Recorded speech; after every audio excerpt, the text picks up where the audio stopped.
Good morning, everyone. Well, it's a little bit warmer this morning. We're slowly, gradually coming back up. There's going to be one more cold spell before we get to summer, but that's just to kind of destroy all the plants that the newcomers come out and plant. Fall, spring that we get, and then they get one more cold spell. We're due. But our groundhogs predicted an early spring, both of them. They usually never agree with each other, but they've both predicted it. So they're either both going to be wrong or both be right. That's the way it is with predictions. You can predict. Nobody remembers at all if you're wrong. Most people don't. But if you're right, oh, you've really done something. And you've got nothing to base it on. And that's kind of what the theme of our video today is. We have a new year. We have new dates for the rapture and anything else you want to predict. So they're going to come out of the woodwork. We've got our standard bill of fare. Barry he doesn't like to pick dates anymore. He used to do that. And I was with him when he first did it because it was right after the Revelation 12 sign, which this September will be 7 years. That's a magic number for God. So it might be an important year this year for that. And Brenda Weltner, she's also predicted. And again, she's at least made a sliding graph that you pick the year and then you back up from the end until you get to the dates. It's not actually predicting, but it is. But don't worry about it. You won't know the day or the hour. It has nothing to do with the rapture. There's really nothing in there for that. That's talking about the second coming. You won't know the day or the hour. And I've talked about it before, but there are 3 raptures. Pre-trib, there is a post-trib, the goats and the sheep, and then we have at least our 2 witnesses, and many think the 144,000. So we have 3 raptures. There's nothing going to happen after the abomination, because that's the wrath of God, and we're not subject to wrath. So I will accept for the church pre-trib and pre-wrath, but that's it. But I firmly believe it's pre-trib, because there's no reason for us to go through any of the tribulation. We don't need to be woke up to what's going on, because we're already saved. We don't need to be shaken and say, pay attention, this is your last chance. Now, we're supposed to do that to others, or at least God is, and we're to kind of help. It's not our job to save people. It's our job to be a witness and tell people what we know. So, the predictors are going to be doing their thing. There will be many more, I think, because this is the critical year. If we're right, and this is the year of the rapture, then there's going to be a lot more. If Satan can muddy the waters, get a lot of people out there, oh, I saw it in my crystal ball that we're going to be raptured this year. Or an alien landed and told me. They're going to come out with stupid stuff like that. And the world's all talking about, aliens coming, so that way there's an excuse why we can all disappear. You can't get rid of 1 billion people unless you got somebody doing it. Okay. And we also have a group that they kind of vary across different denominations, but there's a group that says, well, there's really no rapture. It's all theological, and there's nothing to back it up. And 200 years ago, they came up with this idea that there was a rapture, and they couldn't prove it, so it's all debunked. We don't believe in raptures at all. That group's out there as well. And they're totally wrong. The word rapture is in the Bible. It's in the Latin Bible. In the English Bible, or in the Greek Bible, it's harpazo, and that's translated to caught up. That is also translated into Latin at rapturo, which when we Englify it, it's rapture. So rapture is in the Bible, and it's mentioned multiple times. Most predominantly, Paul's mentioning it to the Thessalonians. And then somebody comes up with a false letter. We'll see that in a bit. And they started thinking that they missed the rapture because it was tough times. So somebody predicted it back then. So this prediction stuff has been going on a long time. And of course, it's in Revelation 12, and we'll see that as well. So don't fall for all the dates. It doesn't have to happen on a religious date or on a holiday date or on a festival date. This is the church. This is not the Jews or any other special occasion type thing. This is we're doing it when it's necessary type date. So they're already predicting it's going to fall on a festival or something, but it doesn't have to. Now, technically, and they're right, that if a child is born, and we're talking about this in Revelation 12, you've got 8 days. So there might be a date where something happens that we can say, that's the beginning of the count of the 8 days. So move 8 days forward, and that's the rapture. That's a possibility. But it doesn't have to happen on any particular date. Okay. I guess the best thing to do would be to say, how would you feel if you were the Thessalonians, the people of Thessalonica? Paul wrote them a letter, and they thought they missed the rapture. What's going on, Paul? You told us all about this. Everything that you're telling us now must be a lie because none of this is happening. And we missed the rapture, and you warned us, and we were ready, and we still missed the rapture. Of course, Satan got in there, didn't he? Got someone to put in a false letter. So Paul had to follow up with a second letter.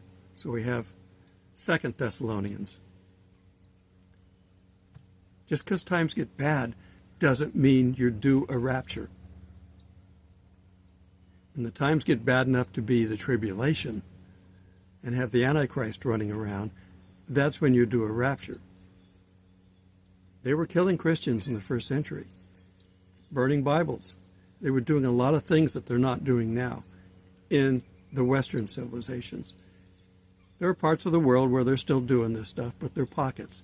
When it's happening over the whole world, then it's time to get out of here. Okay, so they didn't miss the rapture, but they were looking for it. And Paul was telling them to look for it. So they were doing what they were supposed to do. So the idea that we shouldn't be watching for it, they were watching in Paul's time. Okay, so let's take a look at 2 Thessalonians 2:1. Now, brethren, concerning the coming of our Lord Jesus Christ and our gathering together to him, we ask you not to be soon shaken in mind or troubled, either by spirit or by word or by letter. I told you they got a fake letter. As if it was from us, as though the day of Christ had come. Well, they thought they missed him. Now, some of this can be talking about his second coming. It doesn't matter. The rapture's first, some tribulation time of the second coming. But whatever they missed, either the rapture or the second coming, the rapture's first. So they thought they missed everything. They didn't. In 2:3, let no one deceive you by any means, for that day will not come unless the falling away comes first. Their church was just getting established. You couldn't fall away from just getting established. They tried to destroy him, but they didn't. The guy didn't see any for a long time that was doing all the bad stuff. So he just quit, retired, said, I'm done, I'm going home. But he left enough people to continue, and eventually they got accepted. By Rome anyway. So the falling away comes first, and the man of sin is revealed. Have we seen the Antichrist? Nope. They hadn't either. They thought they missed everything. Must have been asleep, missed everything. So let's go back a little bit. Let's go to Daniel 9:27. Then he shall confirm a covenant with many for 1 week. The Antichrist.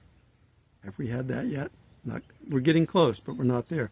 But in the middle of the week, the 70th week of Daniel, That's a 7-year period, so it's 3.5 years. In the middle of the week, he shall bring an end to sacrifice and offering.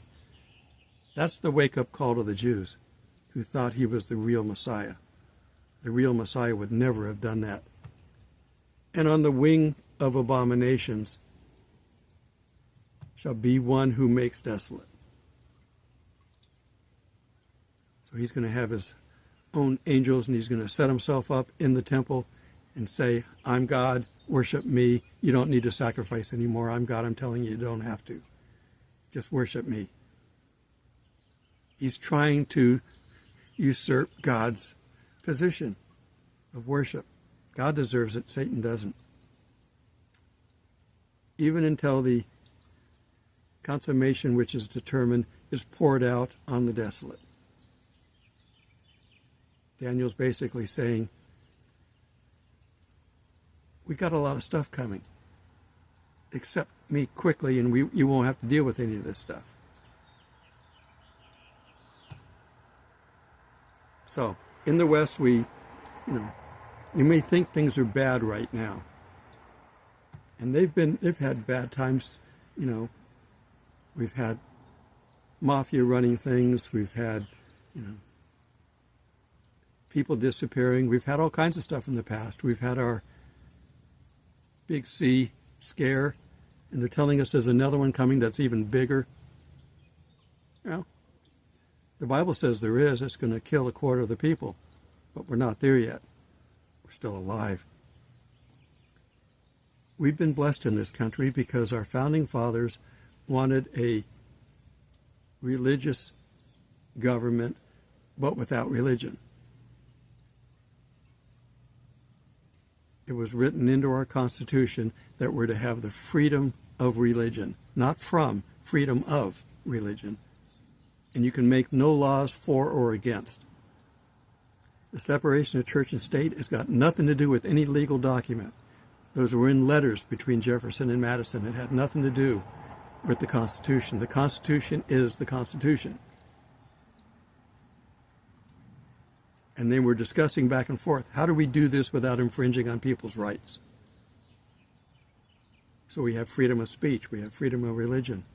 That's why this country has survived under God for so long. It's on our money. But those times are quickly changing. The current administration and the current administration's a puppet, and the puppeteers want socialism everywhere. Communism, which is the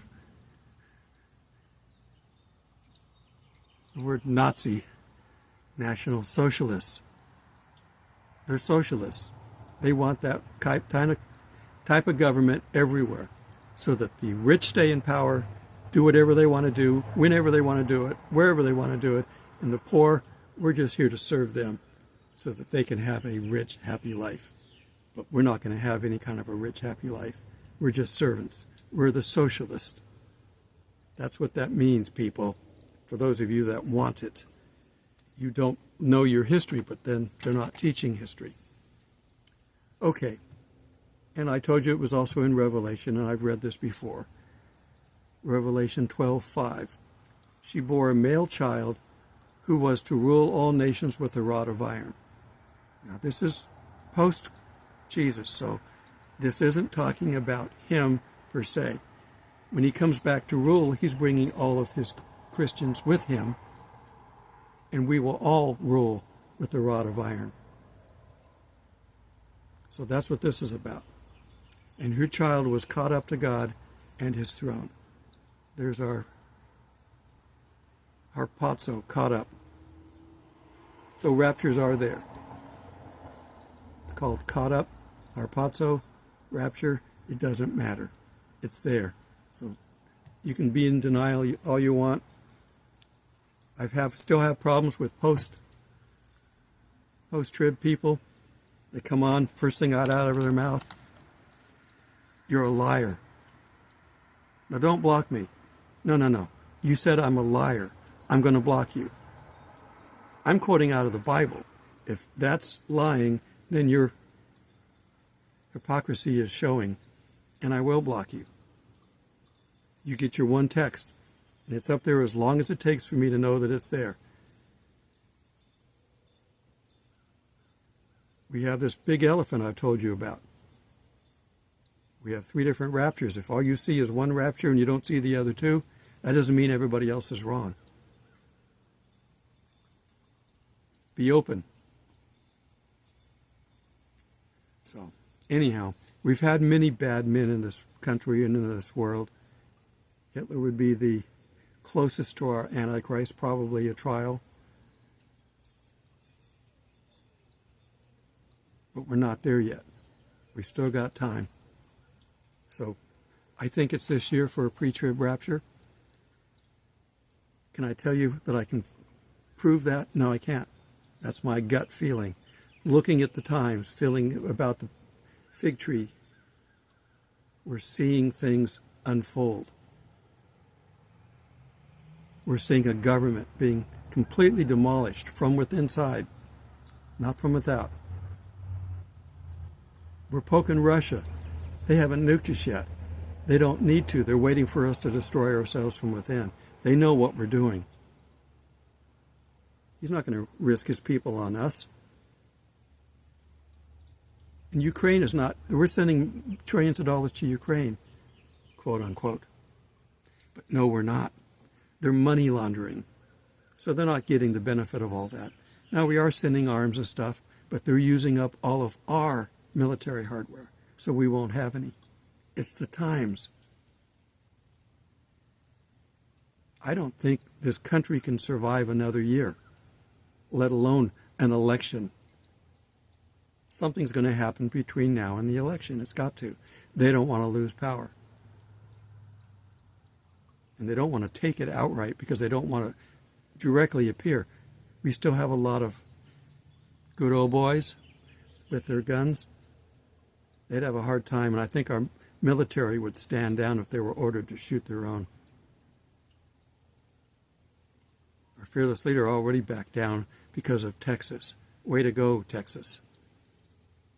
And our truckers refusing to go into New York because of their policies.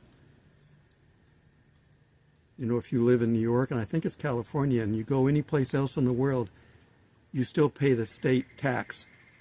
If you're working in Hong Kong, you still pay the state of California tax, even though you've moved. That's crooked, evil.